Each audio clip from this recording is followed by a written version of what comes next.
Hi everybody, and welcome to week 7. This video tutorial is for those students in FAS201. We're going to be focusing on your final paper key elements and some reminders. Please note if you are in FAS202, there is a separate video that focuses on those elements for your final paper. So, for those of you in FAS201, we've already talked about the main key elements for the body of your paper, of course, when we looked at milestone 2, when you wrote your rough draft of the final paper. But I'm going to go through them again here just to sort of reiterate them, and then I'll note the additional elements that are required for the final version of your paper that's due this week in Module 7.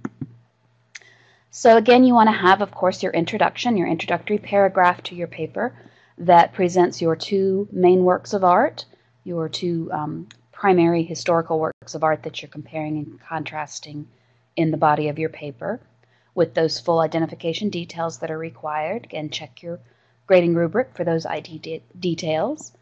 By the end of that introduction, you want to present your thesis statement, which should show that thematic connection between your two works of art, what it is they have in common, what that theme is that they share, as well as giving us an idea of that contemporary connection you're going to make later in your paper. So, in other words, by the time your reader gets to the end of your introductory paragraph, he or she should know what your two main works of art are, why you're comparing and contrasting them, what it is they have in common as far as the theme goes, and then how you're going to be bringing all of that information sort of into the present by the end of your paper to talk about how we can still see this theme in a contemporary example today. The second part of your paper, and this doesn't just necessarily mean a second paragraph, this is your second part of your paper, is going to be an historical analysis where you look at both of your works of art.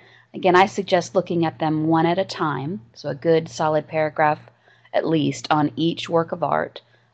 Work of art number 1, work of art number 2, so your visual piece and then your literary piece, for example. You're going to be doing a visual analysis, a formal analysis of both of your works of art, as well as connecting them to their time periods and styles. So this is where you're discussing how each one is an example of its particular stylistic movement or time period in history, how it reflects its own particular context.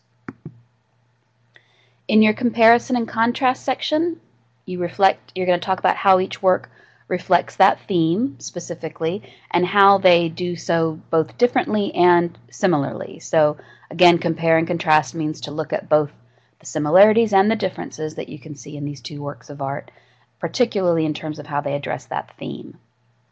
So you're going to again be looking at each one within its own respective context and talking about how it presents that theme in a different way depending on its style or time period. Remember too, in these sections 2 and 3 throughout your paper, you want to bring in your research, bring in a lot of details and specifics so your reader gets a good clear idea of exactly what you're looking at with each work of art, and you get to show off your understanding of your research and the concepts you've been working on throughout FAS 201 this term. Section 4 is where you bring in that contemporary connection. Your rubric talks about it as the modern influence. So you want to talk about how your two main works can connect to a current theme in the world today, how we can still see that same theme or that same concept present around us today, either in a specific work of art or in a broader social phenomenon or social construct. And what can we learn from that? How can we sort of take what we've learned about these works of art in history and apply it to that same theme that we see present today? Your final paper, unlike Milestone 2, does require a separate final conclusion section, and in this conclusion you want to make sure you reiterate your thesis and summarize the main points of your paper. So I point out the conclusion here because it wasn't something that was due with Milestone 2, although some of you might have gone ahead and taken a stab at it and kind of wrapped up your paper. But I point it out also because by the time you get through that 4th section there, that modern influence, how you bring it all up into the present day, it can sort of feel like you've concluded your paper. That 4th section in a way feels like a conclusion, but you do want to make sure you still wrap it up with this separate conclusion section here. Think about your introduction and your conclusion here as sort of bookends to your paper that sort of tie it up neatly and bring it back to your original points about the two works of art and why you're comparing and contrasting them, and how we can still see that theme today. So do make sure you include that final conclusion. It is a separate graded portion of your paper. Some reminders. Remember to make sure you bring in that research and reading. You want to apply the terminology, vocabulary, and the concepts that you've been exploring throughout the term so far. So this is sort of the opportunity for you to show off your understanding of the MindEdge modules and the materials you've been looking at from week to week. It's also a place for you to show off your understanding of your research, so how you apply it in your paper and support your own ideas through your research. Make sure you have those required citations from your research, the required number of citations throughout the body of your paper, as well as the required number of resources. And also make sure you've got credible, reliable, and scholarly sources. If you have any questions or concerns about any research sources you might have, you can always check with your instructor and let him or her know which source you're looking at, and ask whether or not it's a good source to use, if it's reliable or not.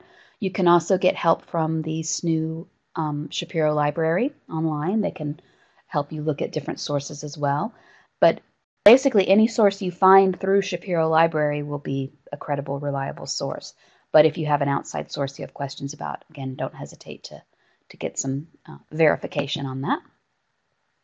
As always, remember to proofread. You can have the best ideas and research and concepts in your paper, but if you've got lots of spelling and typos or citation concerns in there, it can undermine all of that other hard work you've done. So be sure you proofread, go beyond just doing a spell check in your computer, read your paper aloud, have somebody else read it aloud, different ways, get different eyes on it to catch any elements that might be incorrect or have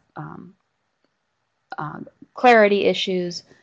So you want to think about formatting as well as overall clarity, grammar, sentence structure, organization. Again, your rubric for the final paper really walks you through a good outline or organization breakdown of the paper, but even once you've followed that, you still want to go back and read through your paper and make sure it flows well, that you've used transitions from paragraph to paragraph and so forth.